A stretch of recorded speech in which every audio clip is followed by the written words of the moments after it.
Good morning class. आपने एक बार सारे क्वेश्चंस प्रैक्टिस कर लिया होगा। अब हम एक एक करके सबका सॉल्यूशन डिस्कस करेंगे जिस पॉइंट में भी आपको डाउट होगी, क्योंकि एक दो क्वेश्चन ऐसे थे जहाँ पे आपको प्रॉब्लम होगी, मुझे पता है उनको हम यहाँ पे सॉर्ट आउट करेंगे। क्लियर है? अगर फिर भी आपको कुछ ऐसी चीज़ें रह जाती हैं जो डिस्कस करनी है तो आप प्लीज़ कमेंट सेक्शन में हमें बताएं या फिर व्हाट्सएप ग्रुप में आप हमें अपडेट करें, ताकि हम उस पर अगले वीडियो में उस क्वेश्चन को लेकर सॉल्व करके फिर से एक्सप्लेन कर सके। सही है? आप कर चुके होंगे। देखिए मेरे पास सॉल्यूशन है सबके, ताकि हम आराम से जल्दी जल्दी कर सके। देखिए फर्स्ट क्वेश्चन क्या है, calculate the mole fraction of ethylene glycol. हमें मोल फ्रैक्शन निकालना है किसका? इथाइलिन ग्लाइकोल का। हमें ये कैलकुलेट करना है, ठीक है। इथाइलिन ग्लाइकोल का फॉर्मूला दिया है C2H6O2 और देखिए क्या दिया है, इन अ सॉल्यूशन। ध्यान रहे ये सॉल्यूशन में, यानी कि ये प्योर लिक्विड नहीं है, ये क्या है, मिक्सचर में, होमोजेनस मिक्सचर है, containing 20% of C2H6O2 by mass. उसमें इसकी शेयरिंग कितनी है? 20% है बाई मास, यानी टोटल जितना मास होगा उसमें 20% कौन है? इथाइलिन ग्लाइकोल है। बाकी 80% क्या होगा ये तो मेंशन ही नहीं है, क्योंकि जो भी सॉल्यूशन होगी वो 100% होगी, हर चीज़ 100% होती है। तो 20% तो उसमें इथाइलिन ग्लाइकोल है, ठीक है। तो फिर नेक्स्ट क्या होगा? क्योंकि यहाँ कुछ भी मेंशन नहीं है तो हम वाटर लेंगे। अगर यहाँ पर मेंशन होता कि किस में मिक्स किया गया है तब तो हमें मालूम भी चल जाता, क्योंकि यहाँ पे नहीं दिया गया कि सॉल्यूशन किस चीज़ में बनाया गया है। इट मीन्स हम मान के चलेंगे सॉल्यूशन कैसा होगा, एक्वस सॉल्यूशन। और एक्वस सॉल्यूशन कब बनता है? जब वाटर की मिक्सिंग होती है। यानी कि जो हमारा सॉल्यूशन है उसमें कौन कौन है? हाँ, C2H6O2 इथाइलिन ग्लाइकोल होगा, प्लस कौन होगा? वाटर होगा। बात समझ में आ रही है? अगर 20% ये है तो आप हमें बता सकते हैं ये कितना परसेंट होगा? हाँ बहुत सिंपल है, 80% होगा ना। इसको आप अच्छे से यहाँ लिख लीजिए, 80% कर सकते हैं। अब देखिए याद है हम लोग परसेंटेज मास वाला जो क्वेश्चन क्लास 11 में पढ़ते थे, हम मान लेते थे कि लेट द सॉल्यूशन बी 100 ग्राम। क्यों 100 ग्राम मानते थे? ताकि आराम होता था ना, जितना परसेंट है परसेंटेज को हटा के वहाँ क्या लगते थे? ग्राम लगाते थे। तो आप चाहें तो लिख भी लीजिए, चलिए हम लिख देते हैं, let the mass of solution be, mass of solution, पूरे मिक्सचर की बात हो रही है, सॉल्यूशन आगे आप लिख लीजिएगा बी 100 ग्राम। कितना मान लिया हमने? 100 ग्राम। यहां तक क्लियर है? अब आप हमें बताइए कि फिर मास ऑफ इथाइलिन ग्लाइकोल कितना आएगा? मास ऑफ इथाइलिन ग्लाइकोल हम ME लिखते हैं, ठीक है। कितना आएगा? हाँ 20 ग्राम आ जाएगा। क्यों? क्योंकि ये 20% था। अब बताइए मास ऑफ वाटर H2O कितना आएगा? 80% था, यानी कि 80 ग्राम आएगा। बात समझ में आ रही है? मोल फ्रैक्शन निकालने के लिए जिसका मोल फ्रैक्शन निकालना होगा उसका नंबर ऑफ मोल चाहिए और अपॉन में टोटल नंबर ऑफ मोल्स चाहिए। तो पहले हम मोल्स निकाल लेते हैं। अब हम क्या कैलकुलेट करेंगे? मोल्स ऑफ इथाइलिन ग्लाइकोल कैसे निकालते हैं? Given mass upon molar mass, ये तो होता है formula, given mass upon molar mass. तो देखिए गिवन मास कितना है यहाँ पर? 20 ग्राम। मोलर मास किसका? हाँ इथाइलिन ग्लाइकोल का। देखिए 12 2 या 24 एंड 6 30 16 एंड 2 या I think 32, right. So it will be 72। आप एक बार देख लीजिए, 24 एंड 6 30 एंड 32, नहीं गलत है ये, this will B 62।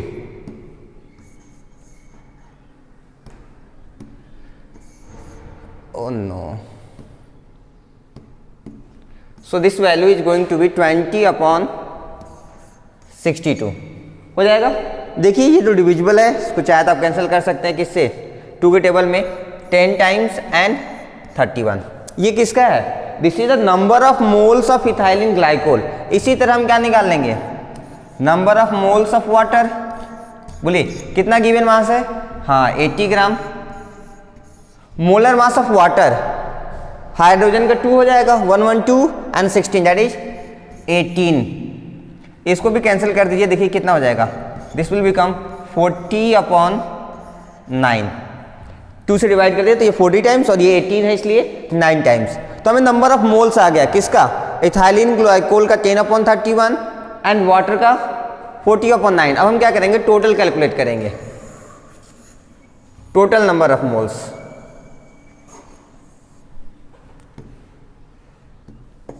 And T हम लिखते हैं, टोटल नंबर ऑफ मोल्स क्या होगा, moles of ethylene glycol plus moles of water, दोनों के मोल्स को ऐड कर देंगे। देखिए मोल्स ऑफ इथाइलिन ग्लाइकोल कितना है 10/31 प्लस मोल्स ऑफ वाटर कितना आया 40/9। इसका एलसीएम लेके सॉल्व कर देंगे, देखिए कितना आएगा 9 × 9 3 × 27, ये आ जाएगा एलसीएम। 31 से डिवाइड करेंगे 9 टाइम्स में, सॉल्व करेंगे तो ये हो जाएगा 90 प्लस 9 से डिवाइड करेंगे 31 एंड 31 × 40 432, ये आ जाएगा 1240। इसको भी सॉल्व कर लीजिए, देखिए क्या हो जाएगा 0.331/279। ये क्या है, this is the number of total moles. हमें क्या निकालना है, हाँ mole fraction of ethylene glycol. So mole fraction of ethylene glycol is equal to क्या होता है, number of moles of ethylene glycol कितना है, हाँ 10 चलिए यहाँ लिखते हैं 10/31 divided by total moles. Total moles कितना है हमारा 1330/279 आया ना। अगर हम इसको सॉल्व करें तो देखिए क्या होगा, ये 31 नीचे जाएगा, सो 10 × हम 31 को नीचे लिख दिए, ये जो 1330 ये तो नीचे ही रहेगा, और ये देखिए ये जो इसके अपॉन है वो कहाँ चला जाएगा ऊपर, it means here it will be 279। अगर आप इसको डिवाइड करेंगे तो ये 31 से 9 टाइम में कैंसिल हो जाएगा, कितने टाइम्स में 9 टाइम्स, यहाँ लिख देते हैं 0 से ये भी कैंसिल हो जाएगा, क्या बचेगा 9/133, ये बच जाएगा, ये कैंसिल होगा नहीं होगा। अगर आप इसको सॉल्व करेंगे तो देख लीजिए कितना आएगा, आई थिंक 0.133 है ना, चलिए इसको सॉल्व करके देख लेते हैं। सो हमारी वैल्यू जो आई है वो कितनी है 9/133। सो 133 डिवाइडेड बाई 9, डेसिमल लगाएंगे 1090 अभी भी कम है 10, now it has become 900, it is 100 something near about 7 times, it will be maximum 6 times, 18, 19 and 7 subtract कर लीजिए, देखिए कितना 2 0 1 102 आ गया, फिर एक 0 आ जाएगा, it means near about 7 times, yes 7 times, 7 3 या 21। आगे सॉल्व कर लीजिएगा, देखिए वैल्यू क्या आ रही है 0.067 आ रही है कुछ ना, हाँ देखिए हमारे आंसर में कितना आएगा 0.068 आएगा। वो 0.067 और 0.068 दोनों को हम एकदम सेम लेके चलेंगे, क्यों, क्योंकि जब 67 के बाद कोई नंबर बड़ा आएगा उसको राउंड ऑफ करेंगे तो 0.068 हो जाता है, यानी कि अगर आपका आंसर 0.067 भी है तो ये भी पूरा तरह से क्या है करेक्ट है, बिना राउंडिंग के भी आप छोड़ सकते हैं। समझ में आ गया, चलिए नेक्स्ट क्वेश्चन देखते हैं।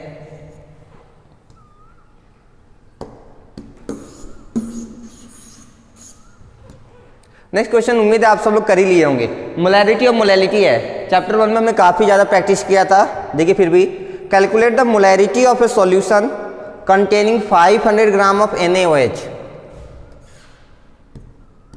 NaOH जिसको हमने मिलाया है, यानी कि W1 कितना दिया हमें 5 ग्राम, और क्या दिया है इन 450 ml ऑफ सॉल्यूशन, सॉल्यूशन हमें दिया है, यानी कि ये क्या हो गया V3 हमें दिया है कितना 450 ml दिया है, ठीक है। किसके लिए निकालना है NaOH सोडियम हाइड्रोक्साइड के लिए, राइट। इसको भी लिख लेते हैं। अब बस करना क्या, हमें मोलैरिटी का फॉर्मूला लगाते हैं, याद है? हाँ, क्या होता है, W1 into 1000 divided by molar mass into V3 volume of solution in millilitre. देखिए W1 कितना है हमारा 5, यहाँ लिख लेते हैं 5 इंटू 1000, क्या हो गया,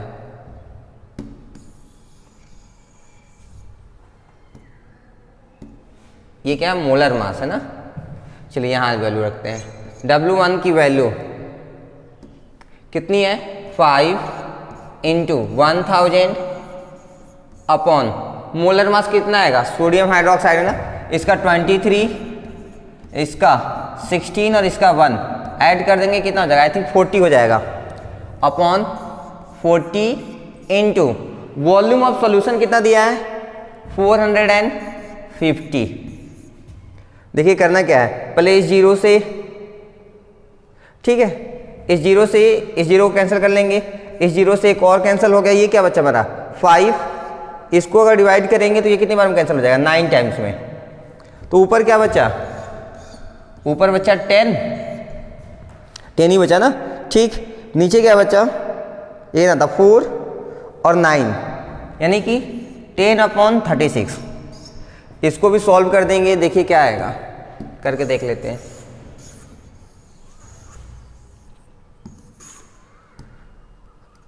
सो 10/36, सो 36 डिवाइड्स 10, डेसिमल लगा देंगे 0, 36 2 जा 72, remainder will be 28, 1 0 will be 280, so it will be how many times 9, no it will be maximum 7 6 जा 42, 21 25। हाँ, सो ये वैल्यू कितनी आ रही है 0.27 के अराउंड आएगी, कितनी आएगी 0.27। ये तो रही वैल्यू की बात, कितनी आ रही है 0.27। यूनिट देख लेते हैं अब, हमने क्या डिफाइन किया अभी, मोलैरिटी। मोलैरिटी किस में आता है, हाँ, मोल पर किलोग्राम, क्लियर है, सॉरी दिस इज मोलैरिटी ना। मोलैरिटी में क्या डिफाइन होता है, वॉल्यूम यानी कि लीटर, मोल पर litre. So answer will be 0.27 मोल पर लीटर। हाँ, वही सेम आंसर है 0.278। आगे सॉल्व करेंगे तो ये वैल्यू आ जाएगी, कर सकते हैं। चलिए आगे बढ़ते हैं। Third question, calculate the molality of 2.5 gram ethanoic acid. W1 हमें दिया है कितना 2.5 ग्राम एथेनोइक एसिड मीन CH3COOH, ये दिया है, और क्या दिया हमें, इन 75 ग्राम बेंजीन, ठीक है, जिसमें मिक्स हो रहे हैं उसकी वैल्यू भी दिया है, यानी कि हमें W2 की भी वैल्यू दिया है, कितना 75 ग्राम बेंजीन यानी कि C6H6। हमसे क्या पूछा गया है, molality of the acetic acid. क्या पूछा है, calculate the molality of ethanoic acid, ठीक है। फिर मोलैलिटी M का फॉर्मूला क्या होगा, स्मॉल m का, हाँ, W1 into 1000 upon molar mass into, यहाँ पे क्या डिफाइन होता है, हाँ, W2 डिफाइन होता है, यानी कि वेट ऑफ सॉल्वेंट। W1 की वैल्यू हमें दिया है कितना 2.5 इंटू 1000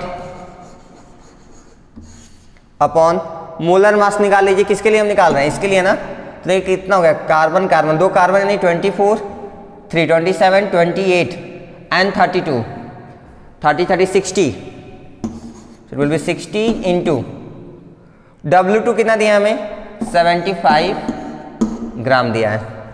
चलिए अब कर लेते हैं सॉल्व। इस डेसिमल को अगर हम यहाँ से हटाएं तो नीचे एक जीरो आ जाएगा, आएगा ना। चलिए तो पहले हम जीरो से जीरो कैंसिल, यहाँ पे 1000 यानी एक जीरो और है ना, जीरो से जीरो कैंसिल कर दिए। ये 25 है, इसको 5 टाइम्स में कैंसिल कर दिया और इसको 15 टाइम्स में, ये भी समझ में आ रहा है। इस जीरो से एक और जीरो कैंसिल कर दिए,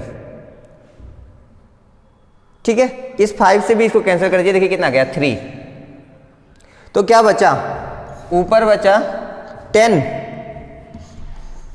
अपॉन नीचे क्या बचेगा 6 3 जा 18। कैलकुलेशन तो आपको करने आता ही है, हमें तो यहीं छोड़ देना चाहिए। चलिए फिर भी देख लेते हैं, एक बार आंसर मैच हो जाएगा ना। सो 18 डिवाइड्स 10, डेसिमल लगाएंगे 0, सो 18 5 जा 90, फिर 10, फिर 0 5, यानी ये वैल्यू क्या आएगी 0.5555 आएगी, जिसको हम क्या लिखेंगे 0.5 बार लिख सकते हैं। क्या लिख सकते हैं 0.5 बार। यूनिट क्या हो जाएगी इसकी, मोल पर किलोग्राम। क्या हो जाएगा, मोल पर किलोग्राम। कर सकते हैं, चलिए आंसर देख लीजिए 0.556 मोल पर किलोग्राम। सेम आंसर दिया हुआ है। नेक्स्ट क्वेश्चन देखिए 2 mole of liquid A and 5 mole of liquid B are mixed. चलो डायग्राम बना लेते हैं।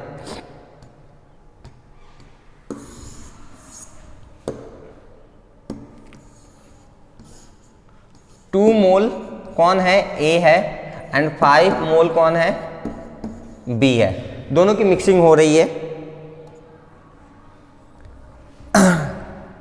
To form an ideal solution. Ideal solution का मतलब आप हमेशा ये जानते रहिए कि जितना हमने सॉल्यूट मिक्स किया और सॉल्वेंट, अगर हमें एग्जैक्ट सॉल्यूशन भी उतना ही मिला, that is known as ideal solution. Just like यहाँ पर 2 मोल, मान लीजिए हमारे पास 10 ग्राम सॉल्ट है, ठीक है, और हम 40 ग्राम वाटर में मिक्स किए और हमें एग्जैक्ट 50 ग्राम अगर मिल गया तो सोल्यूशन कैसा होगा, आइडियल सॉल्यूशन होगा। हमसे पूछा क्या गया, calculate the vapour pressure of the solution. हमें सॉल्यूशन का वेपर प्रेशर निकालना है, यानी कि नेट प्रेशर निकालना है। और क्या दिया हमें, ठीक है, प्योर ए का वैल्यू दिया, प्योर बी का, यानी P नॉट ए और P नॉट बी दिया है। लिख लेते हैं P not a is given 210 mm Hg, P not be given 140 mm Hg। हमसे P पूछा गया है, बस सिंपल है। P का फॉर्मूला याद है, हाँ क्या है, P not A x A plus P not B x B. चलिए P नॉट ए की वैल्यू दिया कितना 210 into X A, mole fraction of A. ध्यान रहे मोल फ्रैक्शन ऑफ ए, तो पहले तो टोटल मोल्स निकाल लीजिए, कितना आएगा 7, उसमें ए का कितना पार्ट है 2, टोटल कितना है 7। गलती यहीं पे जनरली होती है, हम क्या करते हैं जनरली 2/5 लिखते हैं, नहीं करना है, टोटल मोल 7। अभी पिछले क्वेश्चन में भी तो निकाल के देखा था हमने, क्लियर है, ठीक है। P not B 140 into x B, हाँ ठीक है, बी का कितना शेयरिंग है 5 मोल्स, टोटल कितना है 7। देखिए 7 से कैंसिल हो जाएगा 30 टाइम्स में, ये भी 7 से कैंसिल हो जाएगा 20 टाइम्स में। ये वैल्यू कितनी आएगी 30 इंटू 2 60 एंड 20 इंटू 5 100, ऐड कर देंगे तो ये हो जाएगा टोटल 160 mm Hg। यूनिट में कोई चेंज नहीं होगा। आंसर देख लीजिए हाँ यहाँ दिया 160 mm Hg। आप लोग कर भी लिए होंगे मुझे पता है, फिर भी जिसका नहीं आया था वो देख ले, और अगर आपका आया भी था तो एक बार चीज़ों को समझ लीजिए, समझने में कोई नुकसान नहीं है, एक तरह से आपका रिवीजन हो जाएगा। क्लियर है, चलिए आगे देखते हैं। The vapour pressure of pure benzene at 88 degree Celsius is 800 millimetre mercury and that of xylene at the same temperature is 600 mm Hg। ठीक है, जो जो दिया हम लिख लेते हैं।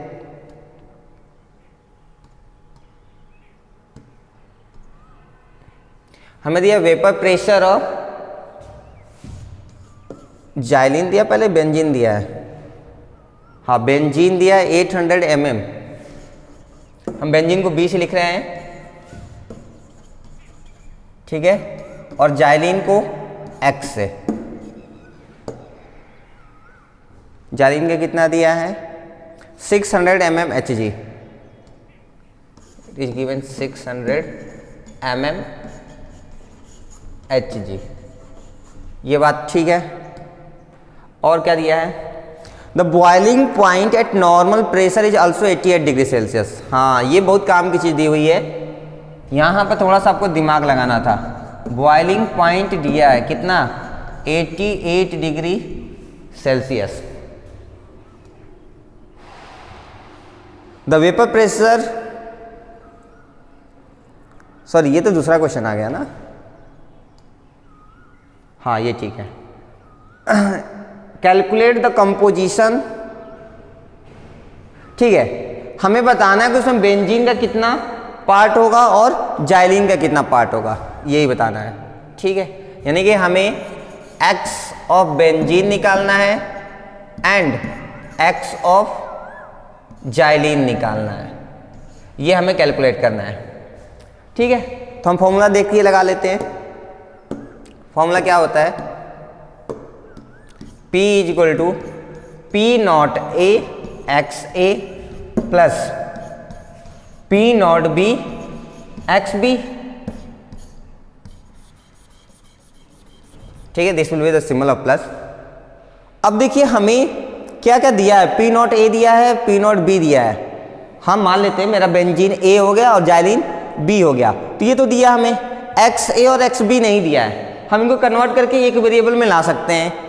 टोटल प्रेशर भी नहीं दिया है, हमें टोटल प्रेशर निकालना होगा। ध्यान से देखिए क्या दिया है ये, at boiling point 88 degree Celsius. याद आया कुछ? हाँ, बॉइलिंग पॉइंट को हमने कैसे डिफाइन किया था, the temperature at which the vapour pressure and the external pressure becomes equal. ऐसे केस में जबकि vapour pressure of the mixture and the vapour pressure of the external pressure becomes equal, तो उसी टेम्परेचर हम क्या कहते हैं, बॉइलिंग पॉइंट। यानी कि बॉइलिंग पॉइंट पे हम कह सकते हैं कि जो वेपर प्रेशर होगा वो एक्सटर्नल प्रेशर के इक्वल होगा। बाहर का प्रेशर कुछ दिया नहीं है, नॉर्मल होगा, तो बाहर बता सकते हैं अब कितना प्रेशर रहता है, हाँ कितना रहता है, 1 atm रहता है। नॉर्मल एटमॉस्फेरिक प्रेशर कितना होता है, 1 atm। तो ये हमें दिया हुआ है। अब बात को बड़ी ध्यान समझिएगा, ये हमें नेट प्रेशर दिया है कितना, 1 atm। ये आपको निकालने आना चाहिए। एक बार फिर से हम समझा रहे हैं कैसे पता चलेगा। अगर आपको बॉइलिंग पॉइंट दिया गया है, इसका मतलब एक बात तो तय है कि जो भी सॉल्यूशन है आपके पास उसका एग्जैक्ट वेपर प्रेशर बाहर के प्रेशर के इक्वल होगा। अगर बाहर का प्रेशर आपको दिया गया है कि हम 5 atm करके रखे हैं, ठीक है, तो आपका भी वेपर प्रेशर कितना हो जाएगा, 5 हो जाएगा। अगर वो दिया है कि बाहर का प्रेशर 100 है, 100 atm, तो आपका भी 100 atm होगा। अगर नहीं दिया है तो बाहर का प्रेशर कितना होता है, जनरली 1 atm होता है, तो अंदर का भी प्रेशर कितना होगा, 1 atm होगा। क्लियर है? बस तब हो गया सॉल्व। P नॉट A की वैल्यू, A की जगह पर हम किसको रखेंगे, बेंजीन वाले को ना। देखिए 800 इंटू काई of benzene plus P naught B की जगह पे किसको रख देंगे, 600 एंड काई ऑफ B। अच्छा, बेंजीन को हम क्या लिख सकते हैं, 1 माइनस, सॉरी जाइलिन को हम क्या लिख सकते हैं, 1 minus mole fraction of benzene. देखिए ये तो छोटी सी बात है, अब तक तो आप लोगों को क्लियर हो गई होती। चलिए कोई बात नहीं, फिर भी देख लीजिए। हमें मालूम है काई ऑफ बेंजीन एंड काई ऑफ जाइलिन की वैल्यू कितनी आएगी, 1। अगर हमें काई ऑफ जाइलिन निकालना है हम इस टर्म को उधर ले जाएंगे, क्या हो जाएगा, 1 माइनस काई ऑफ बेंजीन। ये देखिए यहाँ पर, ओहो, ठीक है, ये हमारा कौन सा कॉलम है, बेंजीन का, और ये हमारा कौन सा कॉलम है, जाइलिन का। तो ये जो जाइलिन है, इस जाइलिन की जगह पे एक काम करें ना, आप जाइलिन में ही लिख लीजिए, नहीं तो आप बहुत कंफ्यूज रहेंगे। इसको भी रेज कर लीजिए। देखिए ये हमारा बेंजीन B और ये है हमारा जाइलिन X। अब ठीक है, तो ये देखिए जाइलिन वाला पार्ट की जगह हम क्या लिख सकते हैं, 1 minus mole fraction of benzene लिख सकते हैं। चलिए अगर लिख सकते हैं तो इसको आगे देखिए, 1 इज इक्वल टू, ये हो गया 800 times of mole fraction of benzene plus कितना, 600 है ना, 600 का मल्टीप्लाई करेंगे तो 600 हो गया, फिर 600 का माइनस से मल्टीप्लाई करेंगे तो minus 600 mole fraction of benzene, this will B 600।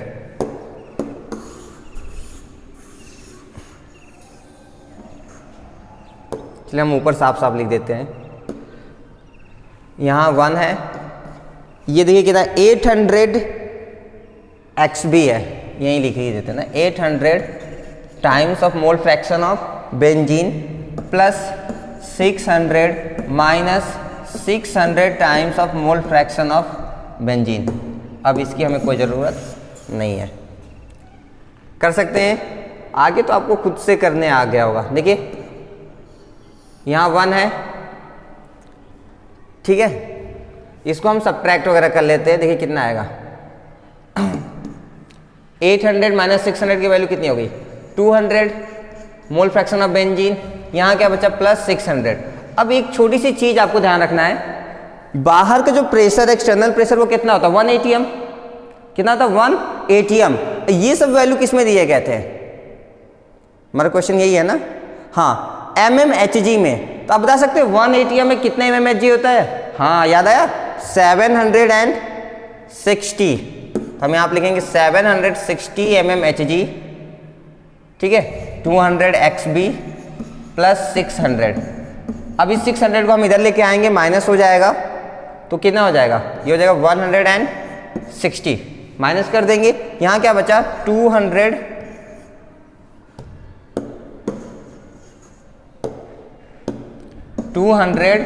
Times of mole fraction of benzene.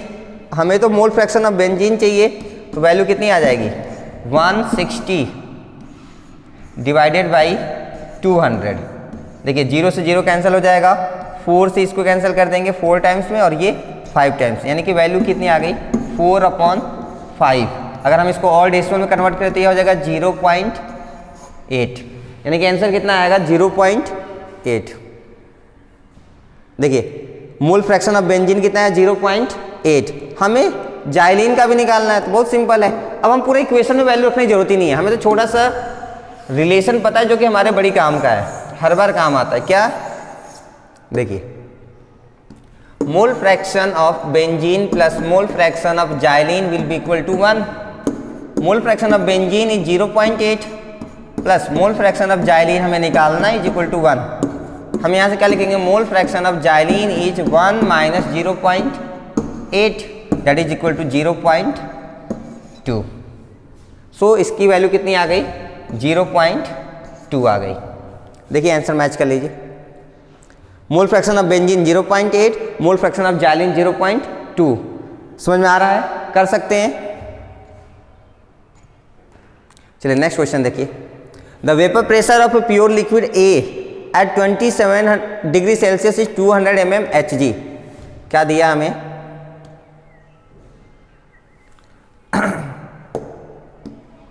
हमें P0A दिया है कितना 200 mmHg।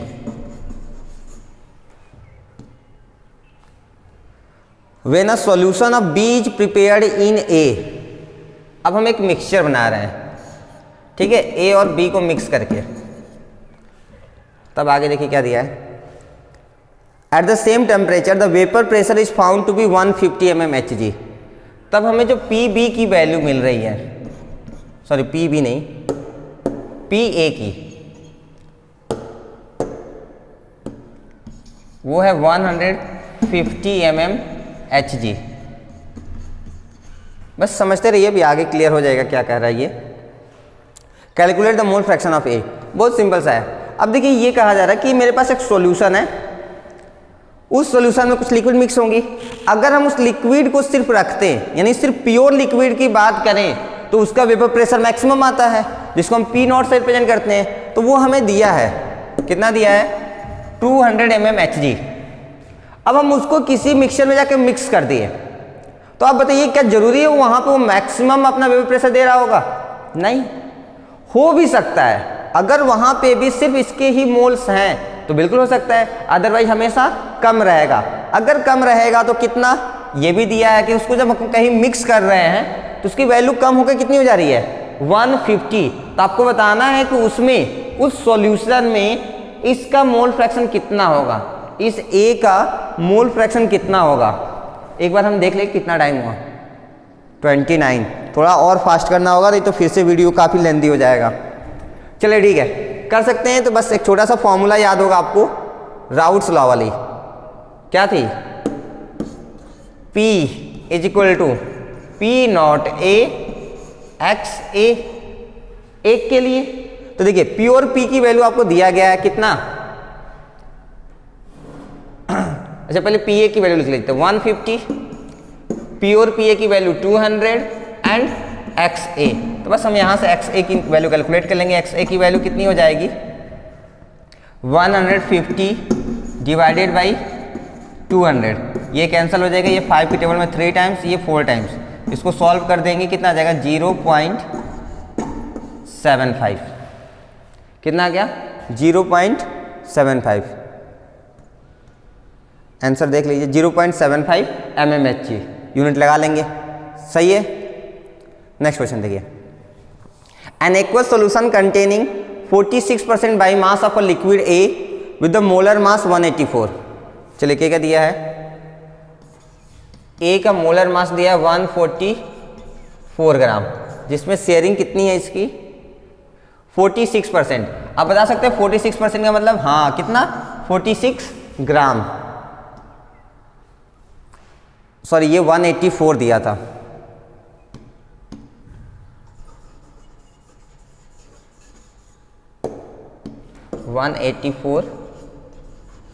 ग्राम, ठीक है।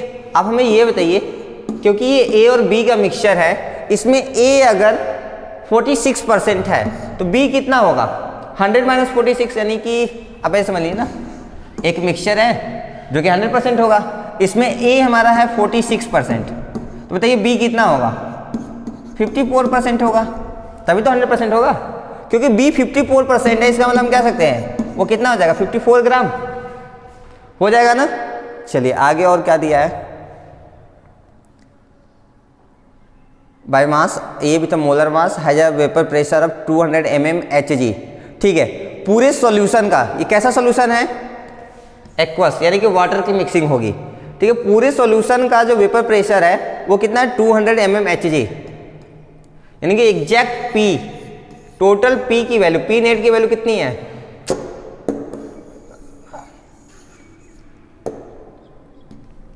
P की वैल्यू दिया है 200 mmHg, ठीक है। और क्या दिया है, फाइंड P नॉट ए, हमें P नॉट H2O की वैल्यू भी दिया है कितना 130 डिग्री। सो ये जो B है H2O, इसकी भी वैल्यू दिया है हमें, तो इसको भी लिख लेते हैं। हमें P नॉट B हमें दिया है कितना 130 mmHg, ये दिया है। हमसे क्या पूछा जा रहा है, क्या P नॉट A की वैल्यू निकाल के बताइए कि कितना होगा, यानी जो लिक्विड है A वाली, वो अगर प्योर लिक्विड होता तो उसका वेपर प्रेशर कितना आएगा मैक्सिमम प्योर केस में। तो बस सिंपल सा फॉर्मूला लगा लीजिए, कुछ करना थोड़ी है, P is equal to P naught A x A plus P naught B x B. अब देखिए हमारे पास P मालूम है, P नॉट A तो निकालना है, कोई बात नहीं, P नॉट B मालूम है, और हमें क्या चाहिए XA और XB। क्या हमें XA और XB दिया है, नहीं दिया, इसी की वजह पे हमें कुछ एक्स्ट्रा चाहिए दिया, देखिए ग्राम मोलर मास ये सब दे रखा है, तो बस हम बना लेंगे। तो पहला काम हमें अब क्या है, उसको सॉल्व करना। तो चलिए यहाँ निकाल लेते हैं, A का मोल्स ऑफ A कितना दिया था, गिवन मास 44 ग्राम अपॉन मोलर मास कितना दिया है, हाँ 184 ग्राम दिया है। इसको डिवाइड करिए, देखिए कितना कैंसिल होगा, एक मिनट चेक कर लेना, डेटा ऐसे, सॉरी 46 ग्राम दिया ना, इसीलिए गड़बड़ हो रहा था। देखिए दिस इज गिवन 46 ग्राम, तो अगर आप इसको डिवाइड करेंगे आई थिंक 4 टाइम्स में, तो ये कैंसिल हो जाएगा, ये हो गया 1/4 हो जाएगा। चलिए अगर ये 1/4 है, तो इसी तरह मोल फ्रैक्शन ऑफ B, यानी कि हम किसको निकालने जा रहे हैं अब H2O का, उसका गिवन मास कितना है, गिवन मास 54 ग्राम, राइट 54 ग्राम। अब बताइए मोलर मास तो दिया ही नहीं है, जरूरत भी नहीं है, आप इतना तो समझदार है क्योंकि ये एक्वा सोल्यूशन यानी वाटर है, तो वाटर का मोलर मास, हाँ 2 + 16 दैट इज 18। 18 और 54 कैंसिल करेंगे तो ये कितनी बार में कैंसिल हो जाएगा, 3 टाइम्स में, दिस विल बी 18। इतना क्लियर है। अब हमें बताइए कि टोटल मोल्स कितना आ गया एंटी, टोटल मोल्स 1/4 + 3, इसको सॉल्व कर देंगे तो ये हो जाएगा 13/4। कर सकते हैं। हमें तो मोल फ्रैक्शन निकालना है, तो चलिए अभी फिलहाल अभी और आगे हमें सॉल्व करने की जरूरत है। अब हम लिखेंगे मोल फ्रैक्शन ऑफ ए। मोल के कितना पार्ट है, ए का कितना पार्ट है 1/4, ए 1/4 मोल है, टोटल मोल्स कितने हैं 13/4 है। अच्छा ये इस 4 से इस 4 को कैंसिल कर देंगे, वैल्यू कितनी आ गई 1/13। इतना कर सकते हैं। अब इतना कर सकते हैं तो अब देखिए, चाहे तो वैसे डायरेक्ट यहाँ से भी फॉर्मूला लगा के निकाल लीजिए, या फिर हम क्या करेंगे मोल फ्रैक्शन ऑफ बी यानी कि H2O निकाल लेंगे। क्या होता है फॉर्मूला 1 - XA। 1 - XA की वैल्यू कितनी निकाले थे अभी 1/13। सॉल्व कर देंगे, ये हो जाएगा 12/13। कितनी हो जाएगी 12/13, यानी कि हमें XA और XB की वैल्यू मिल गई। XA की वैल्यू आई है 1/13 और XB की वैल्यू आई है 12/13। जरूरी नहीं आप ऐसे निकालें, चलिए हम दूसरा वाला तरीका भी बता ही देते हैं आपको।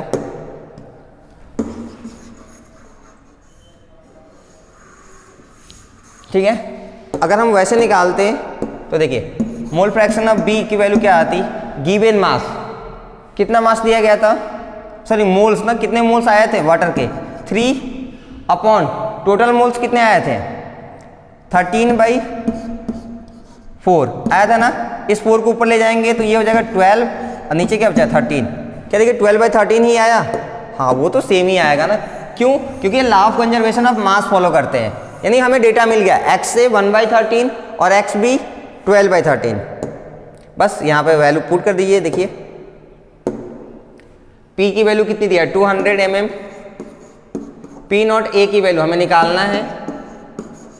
देखिए P0 XA की वैल्यू, अच्छा अभी XA की वैल्यू निकाले थे पीछे 1/13 प्लस P0 B की वैल्यू, हाँ वाटर का दिया ना कितना 113 इंटू XB की वैल्यू भी निकाले थे, कितना आया था 12/13। अब देखिए ऊपर का डेटा हमें इरेज करना होगा क्योंकि जगह चाहिए।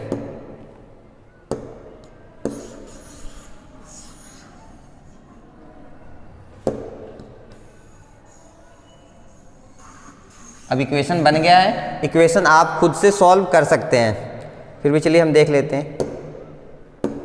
ये क्या है 200, ये 1 का मल्टीप्लाई करने से कोई फर्क नहीं पड़ेगा, तो ये हो जाएगा P0 A/13 प्लस ये देखिए 13 है, ये कितना था हमारा 130, ये कैंसिल होकर कितना बन गया 10 टाइम्स 10 × 12, यानी कि ये वैल्यू आएगी 120 आ जाएगी।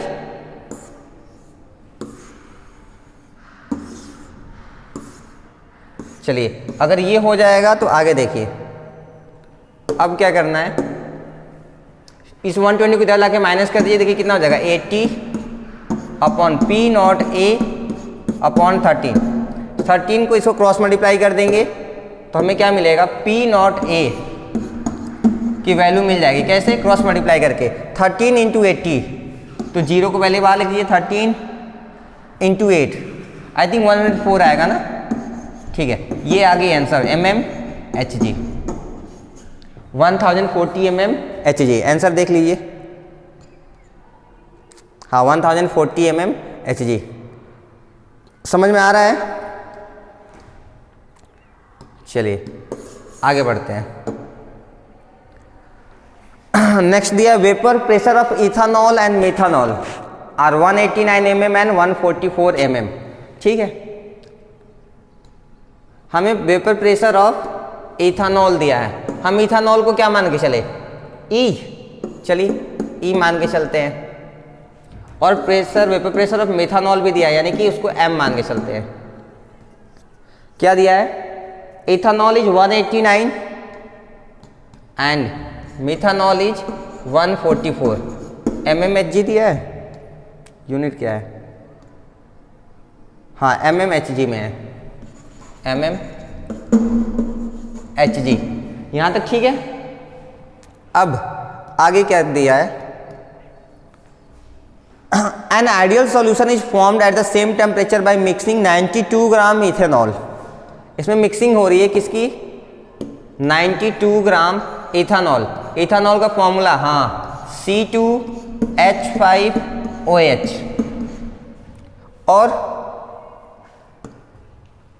और क्या दिया, एंड 8 ग्राम मिथेनॉल। तो इसमें 8 ग्राम मिक्सिंग किसकी हो रही है, मिथेनॉल की, यानी कि CH3, यहाँ लिख लीजिए CH3OH। ये फॉर्मूला होता है मिथेनॉल का, ये होता है इथेनॉल का। ठीक है,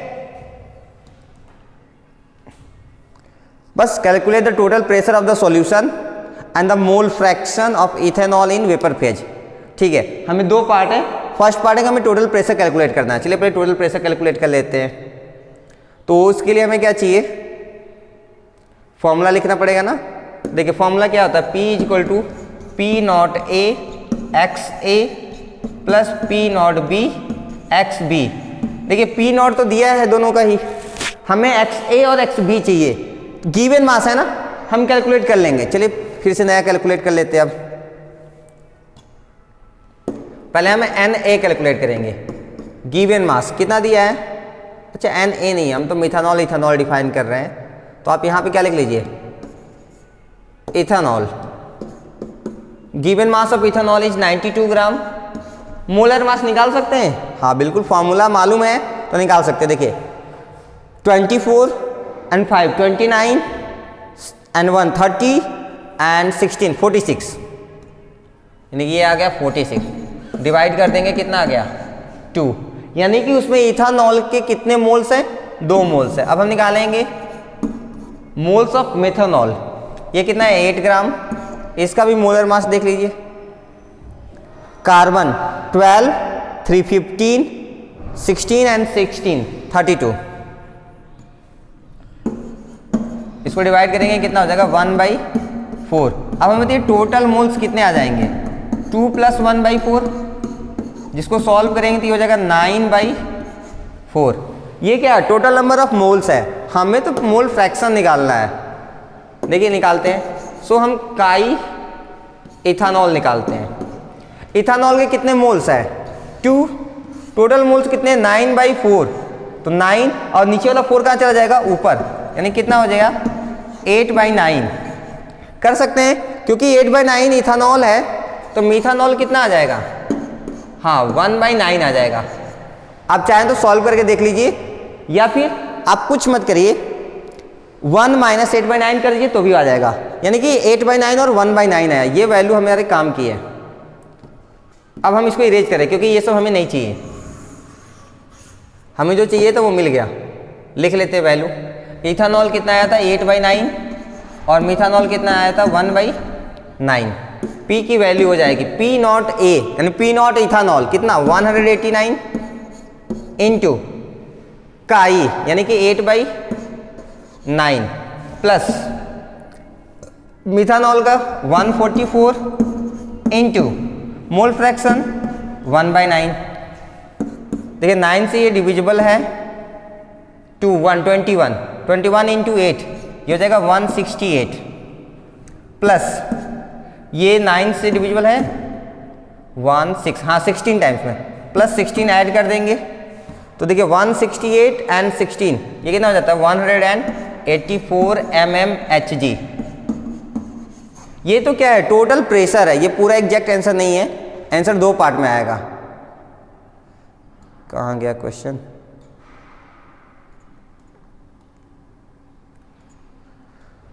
हाँ 184 mmHg। इसका एक और पार्ट पूछा गया, देखिए उसका आंसर नहीं दिया है, कोई नहीं, निकाल लेते हैं। क्या है, मोल fraction of ethanol in vapour phase. अच्छा वेपर फेज में हम किसको निकालते हैं, हाँ YA क्यों लिख रहे हैं, इथेनॉल निकालना है ना, तो हम क्या निकालेंगे YE की वैल्यू निकालेंगे, राइट। चलिए ये सब इरेज करते हैं। YA की अगर फॉर्मूले की बात करें हम तो क्या होता है P0A XA अपॉन में टोटल प्रेशर। अगर हम Y इथेनॉल की बात करें तो हम क्या बोलेंगे P0 ethanol into mole fraction of ethanol upon total pressure. तो देखिए पी नॉट इथानॉल कितना दिया था, यहां दिया तो है पी नॉट इथानॉल 189 और मोल फ्रैक्शन 8/9। तो लिख लेते हैं 189 इंटू 8/9। अच्छा 8/9 है तो 9 को हम कहाँ लिख लेते हैं, नीचे लिख सकते हैं। टोटल प्रेशर कितना आया था अभी तो निकाले थे हम लोग, हाँ 184 इंटू 184। ये देखिए इसे डिवाइड करेंगे, ये 21 टाइम्स में कैंसिल हो जाएगा, ये हो जाएगा 168 अपॉन 184। इसको सॉल्व कर देंगे, जो वैल्यू आएगी डेसिमल में उसको यहाँ पर रख देंगे, वो आ गया आंसर। ये किसका है, वेपर फेज में इथेनॉल का। अगर मिथेनॉल का निकालना होगा तो 1 माइनस कर देंगे, ये वैल्यू वो भी आ जाएगा, कर सकते हैं, ठीक है।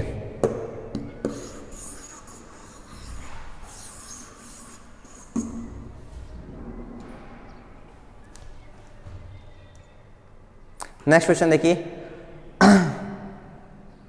ठीक है। Vapour pressure of chloroform and dichloromethane at 27 degree Celsius 250 torr and 350 टोर।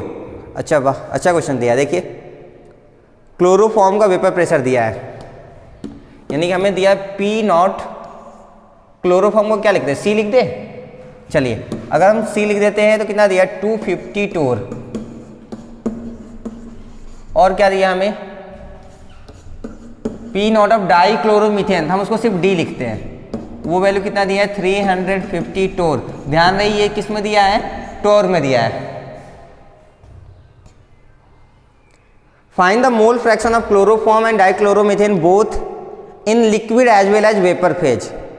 हमें कुछ और वैल्यू दिया है, हाँ कंपोजिशन दिया है 239 ग्राम CHCl3 है, यानी कि ये 239 ग्राम है CHCl3, और 255 ग्राम CH2Cl2 दिया है, 255 ग्राम CH2Cl2 यानी कि डाइक्लोरोमीथेन दिया है। ठीक है, बहुत सिंपल सा है। हमसे पहले तो टोटल प्रेशर निकाल लेते हैं हम, P, उसके लिए क्या चाहिए, P naught A XA plus P naught B XB। तो देखिए A की जगह पे तो ये लिख देंगे 250, XA निकालना है, दिक्कत यहीं पे है, हर बार हमसे मोल फ्रैक्शन कैलकुलेट कराया जा रहा है। कर लेते हैं, देखिए कितना दिया है 239 ग्राम ना। हम मोल फ्रैक्शन ऑफ क्लोरोफॉर्म पर निकालते हैं, 239 ग्राम upon molar mass. Molar mass देखिए, कार्बन का 12, हाइड्रोजन 1 13 और 35.5 इंटू 3। क्लोरीन का हम कितना लेंगे 35.5 इंटू 3 करेंगे तो 5 एंड 106, हाँ कितना आ जाएगा 106.5। कार्बन का 12 1 13 ऐड कर देंगे, ये कितना आ जाएगा 119.5। ये है मोलर मास किसका, क्लोरोफॉर्म का। तो इसको यहां रख देते हैं 119.5, इसको डिवाइड करेंगे तो ये कैंसिल हो जाएगा, हाँ 2 टाइम्स में, 3 टाइम्स में कैंसिल हो जाएगा 2 टाइम्स में। ऐसे अब क्या निकाल लेंगे हम, मोल ऑफ डाइक्लोरोमीथेन, वो कितना है 255 ग्राम, यहाँ लिखते हैं ना 255 ग्राम अपॉन CH2Cl2। तो कार्बन का हो गया 12, हाइड्रोजन का 2, कितना हो गया 14 हो गया ना, और Cl2 की वैल्यू 35.5 इंटू 2 71 एंड 24, वैल्यू आ जाएगी 95। एक बार देख लीजिए, अच्छा यहाँ पे भी तो लिखे हम, कार्बन का 12, 2 हाइड्रोजन यानी 14, और क्लोरीन 2 निकालेंगे, 35.5 में 2 का मल्टीप्लाई करेंगे तो 71 होगा, यानी सिर्फ क्लोरीन का 71 और 24 इनका कितना हो गया 95। ये देखिए 95 से ये डिविजिबल हैं, कितने टाइम्स 4 3 3 5 जब 15, 3 9 27 28, ये तो डिविजिबल नहीं है। क्वेश्चन देख ले एक बार,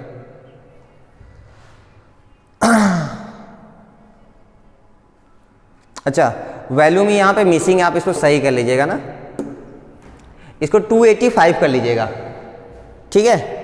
या फिर कहीं कुछ गड़बड़ तो नहीं हो रहा है? एक मिनट रुक जाइए। कार्बन का 12, हाइड्रोजन 2 कितना हो गया 14, एंड क्लोरीन का हो जाएगा 71 एंड 2 73 75 85, सॉरी ये 95 नहीं आएगा, ये वैल्यू कितनी आएगी 85 आएगी, दिस विल बी 85। अब डिवाइड करेंगे तो ये 3 टाइम्स में कैंसिल हो जाएगा, ठीक है। तो टोटल मोल्स बताइए कितना आ गया, एनटी की वैल्यू 2 + 3 यानी कि 5।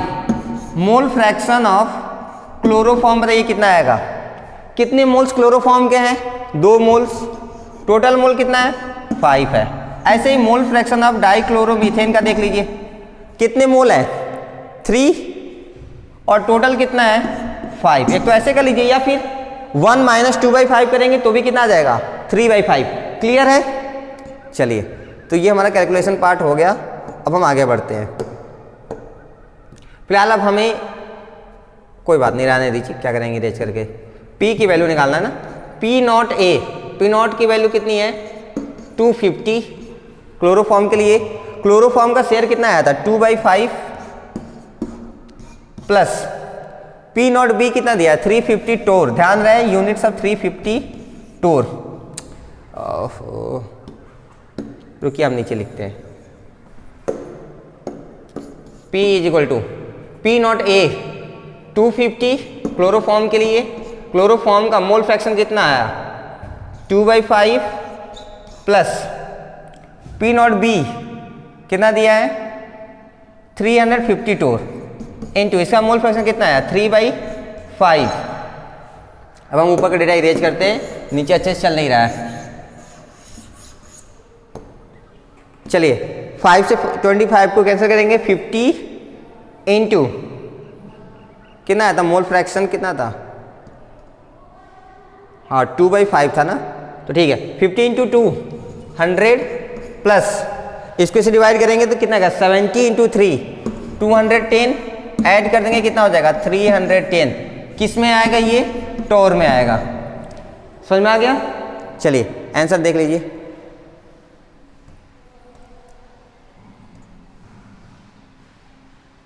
नहीं हमें आंसर थोड़ी निकालना था, हमें तो निकालना क्या है, अच्छा कंपोजिशन निकालना है क्लोरोफॉर्म का लिक्विड फेज में और वेपर फेज में। चलिए अभी ये इनकम्प्लीट है, आगे अभी करना है। देखिए हम पहले क्या निकाले थे काई ऑफ क्लोरोफॉर्म, ठीक है। तो इसके लिए क्या फॉर्मूला होता है,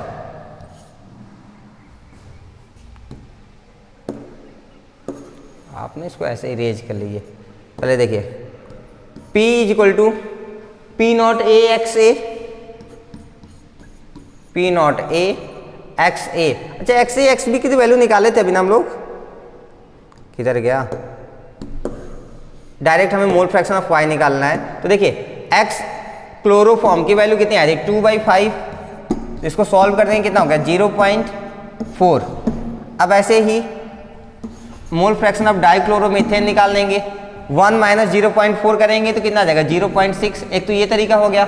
दूसरा आप उसको भी सॉल्व कर लेते तो कितना आया था 3/5 आया था ना, सॉल्व करते तो कितना आता 0.6। ये वैल्यू मैच कर लीजिए। देखिए क्लोरोफॉर्म का 0.4 एंड डाइक्लोरोमीथेन का 0.6। अभी हमें इसका वेपर फेज में भी कैलकुलेट करना है, यानी कि हमें इसके लिए YA और YB की वैल्यू भी डिफाइन करनी है। चलिए कर लेते हैं, हम YA निकाल लेते हैं। क्या होता है formula P0 A XA / total pressure होता है ना। तो देखिए YA को वैसे ही रहने देते हैं, P0 A यानी कि हम क्लोरोफॉर्म के लिए सॉल्व करते हैं तो उसके लिए वैल्यू कितना दिया था 250 टोर, हाँ कितना दिया है 250 टोर। तो 250 इंटू XA यानी कि उसका मोल फ्रैक्शन कितना आया था 0.4 आया था, अपॉन टोटल प्रेशर कितना आया 310 आया। इसको सॉल्व कर दीजिए आपकी वैल्यू आ जाएगी ये हो जाएगा 100 अपॉन 310, ये और ये कैंसिल हो जाएगा। हमें 10 और 31 को डिवाइड करना पड़ेगा। देखिए करते हैं, 31 डिवाइड्स 10, डेसिमल लगाएंगे, 100 हो गया, 3 टाइम्स 93, फिर क्या बचा 7 0 70, 2 टाइम्स, यानी कि वैल्यू आएगी 0.32। क्या आएगी 0.32। ये किसकी वैल्यू है, वाई ए की, 0.32 समथिंग। अब हमें बताइए वाई बी निकालना है। ये वाई ए क्यों लिख रहे हैं हम, यहाँ पे हम आप क्या लिखेंगे, क्लोरोफॉर्म। यहाँ पे हमें डाइक्लोरोमीथेन निकालना है, तो 1 माइनस 0.32 कर देंगे, जो कि वैल्यू कितनी हो जाएगी 0.68 हो जाएगी। कुछ इतनी वैल्यू आनी चाहिए। देखिए 0.32 एंड 0.677, हाँ बिल्कुल सही है। आगे आप थोड़ा सा एक स्टेप और बढ़ा के लेके जाएंगे तो हो जाएगा। समझ में आ गया। चलिए और थोड़ा फास्ट करना होगा। अभी कितने हमारे पास 5 क्वेश्चन है। चलिए ये छोटा सा question, vapour pressure of pure A दिया है, प्योर बी दिया है, ठीक है।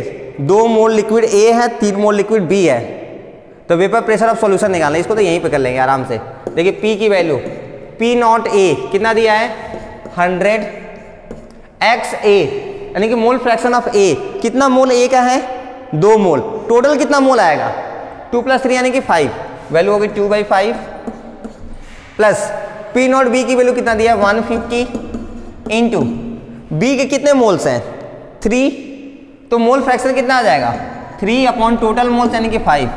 इसको इससे कैंसिल कर देंगे, यहाँ से आ जाएगा 40, इसको यहाँ से कैंसिल कर देंगे, यहाँ से आ जाएगा 90, सॉल्व कर देंगे कितना हो गया 130 mm Hg। ये बी वाला सही है, कर सकते हैं। चलिए आगे बढ़ते हैं।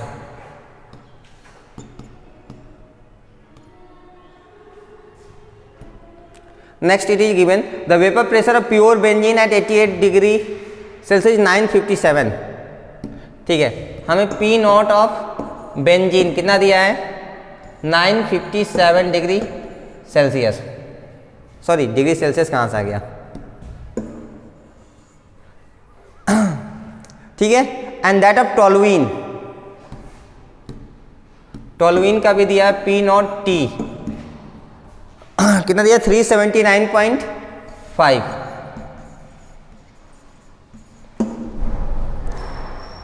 बस इतना दिया। हमसे पूछा composition of benzene and toluene क्या होगा, राइट।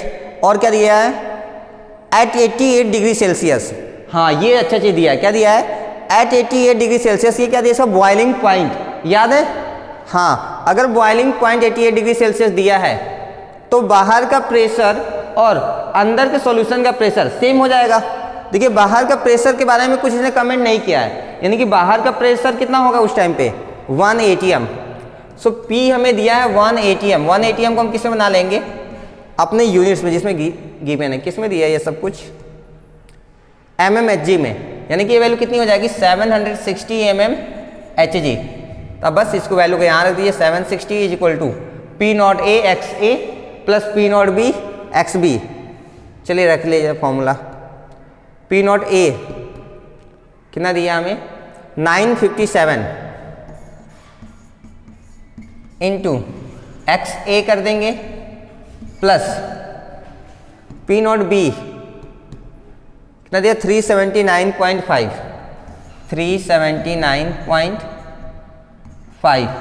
यहाँ पे एक्स बी आएगा, हम एक्स बी को क्या कर लेंगे एक्स में कन्वर्ट कर लेंगे, यानी कि हम क्या लिख लेंगे 1 माइनस एक्स ए। अब देखिए यहाँ से हो जाएगा 760 is equal to 957 A x A plus 379.5 minus 379.5 X A आ जाएगा। तो देखिए यहाँ क्या बचा 760, उस नंबर को उठा के इधर लेके आएंगे तो माइनस 379.5 हो जाएगा। हाँ नंबर लेके आ रहे थे सिर्फ, ठीक है। फिर इज इक्वल टू 957 में से इसको माइनस करना है, तो देखिए ये हो जाएगा 5, फिर यहाँ पर डेसिमल नीचे रखते हैं ना, वहाँ पे दिखेगा नहीं आपको। So this will B 5। Now this is 16 minus 9 7, this is 4, 14 minus 7 7 and this will be 8, right? 8 minus 3 is 5, तो ये वैल्यू आएगी 577.5 XA। अब यहाँ से XA की वैल्यू निकाल सकते हैं, हाँ बस इसको इक्वेट करके सॉल्व कर दीजिएगा। अगर XA की वैल्यू आ गई तो XB भी निकाल लेंगे 1 माइनस XA करके। तो अब ये हम नहीं करेंगे, ये आप खुद से कर लीजिएगा। बस इसमें जो हमें बताना था वो ये था, क्योंकि यहाँ बॉइलिंग पॉइंट की बात की गई है, यानी कि आपको ध्यान रखना है कि बाहर का प्रेशर और अंदर का प्रेशर दोनों क्या हो गए उस टाइम पे, इक्वल हो गए, इक्विलिब्रियम कंडीशन चल रहा है। अगर ऐसा केस आ गया और बाहर का प्रेशर डिफाइंड नहीं है तो इसका मतलब आपको खुद से समझ जाना है कि बाहर का प्रेशर कितना लेना, हमें 1 ATM लेना है, और उसके बाद हम अपने गिवन यूनिट्स के अकॉर्डिंग उसको कन्वर्ट कर लेंगे। नेक्स्ट क्वेश्चन देखिए क्या दिया है, the vapour pressure of a certain liquid A is 40 millibar,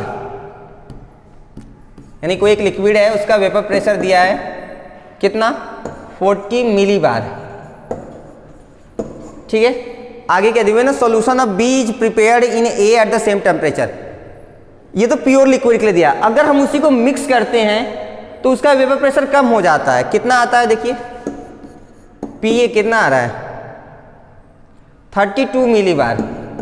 तो हमसे पूछ रहा है कि आप बताइए कि उसका मोल फ्रैक्शन कितना होगा। अभी तो हम लोग सॉल्व किए थे ऐसे, देखिए राउट्स लॉ के हिसाब से पी ए की वैल्यू क्या होती है, P not A into X A. तो देखिए पी ए की वैल्यू कितना दिया 32, पी नॉट ए की वैल्यू 40, एक्स ए, हमें एक्स ए निकालना है तो हम लिख देंगे x A is equal to 32/40। इसको सॉल्व करेंगे 8 से टेबल डिवाइड करें तो 4/5, इसको सॉल्व कर देंगे कितना आ गया 0.8। ये देखिए आंसर सही है, 0.8 आ जाएगा, सही है।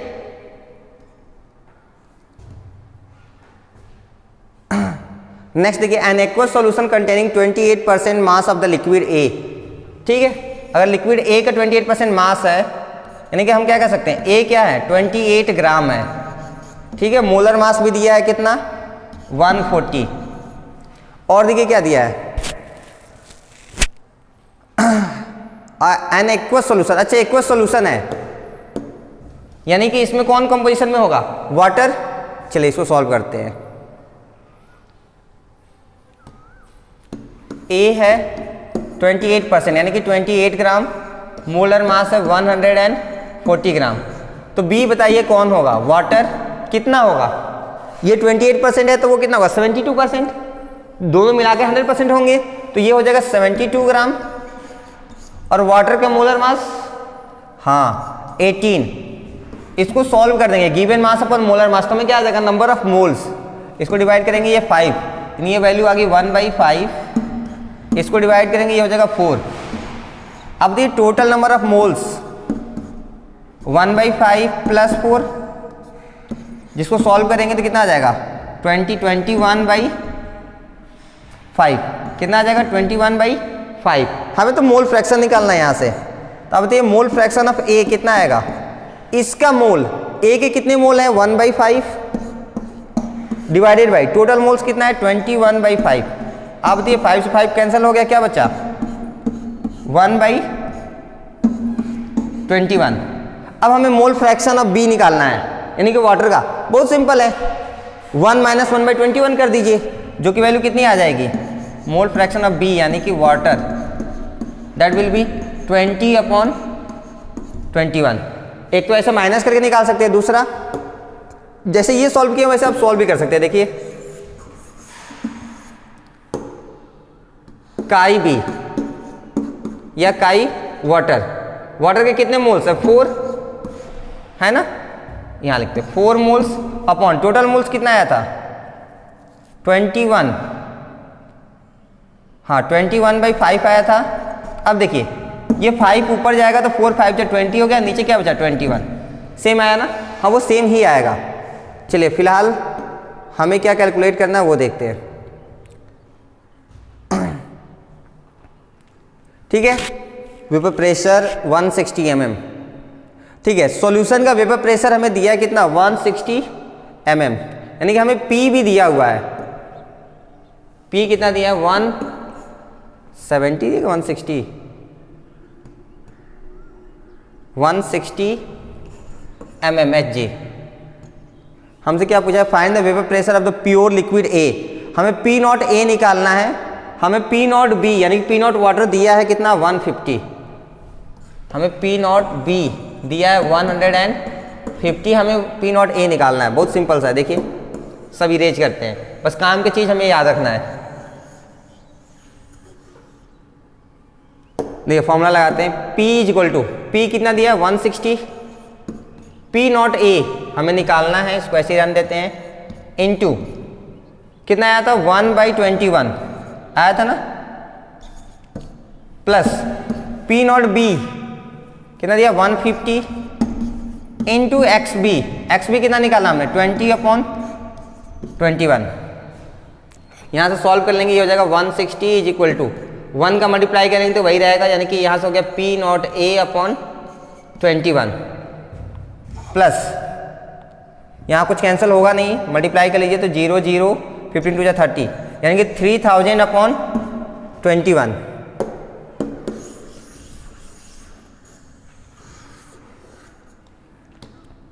अब देखिए तो इनका एलसीएम ले लेते हैं, तो ये हो जाएगा 160 इज इक्वल टू एलसीएम 21 हो जाएगा। यहाँ क्या मिलेगा हमें P नॉट ए प्लस 3000 मिलेगा, क्रॉस मल्टीप्लाई कर देते हैं तो 0 60 16 233, ये हो गया 3360 is equal to P not A plus 3000 हो जाएगा बस। तो अब क्या करना, अब तो सॉल्व हो गया। देखिए P नॉट ए निकालना है, इसको इधर लेके आएंगे माइनस हो जाएगा, तो कितना बचेगा 360 बचेगा, यहाँ लिख देते 360 mmHg, ये आ गया आंसर।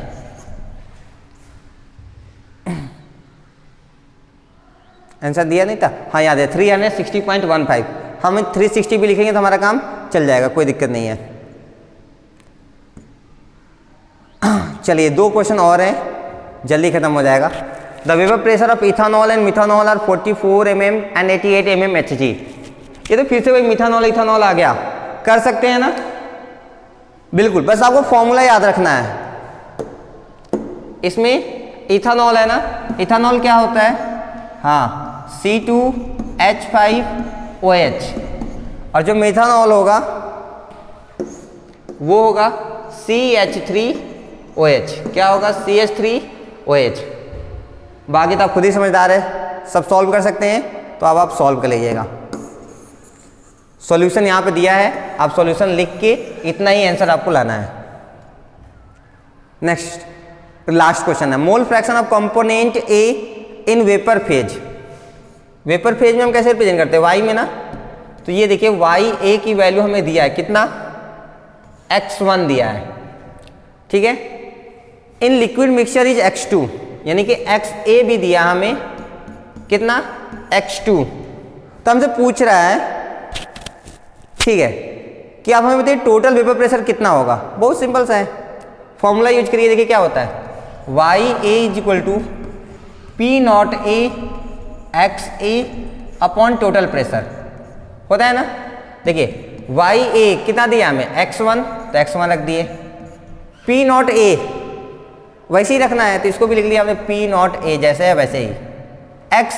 XA जब हमें क्या रखना है x2 अपॉन टोटल प्रेशर कितना है P, क्योंकि हमसे P के रिलेशन पूछी गई है, ठीक है। तो हम इधर मल्टीप्लाई करेंगे, क्रॉस मल्टीप्लाई, ये हो जाएगा Px1 इज इक्वल टू क्या बचेगा यहाँ पर P नॉट ए x2, क्योंकि हमें सिर्फ P चाहिए तो हम P को यहाँ रखेंगे, x1 को उधर ले जाएंगे, तो क्या हो जाएगा P not a x2 upon x1। तो देखिए कौन सा मैच कर रहा है, x2 upon x1, P not a x2 upon x1, first option is correct. Clear है, ठीक है, प्रैक्टिस करिए, बहुत ही आसान सा चैप्टर है। Okay, thank you so much.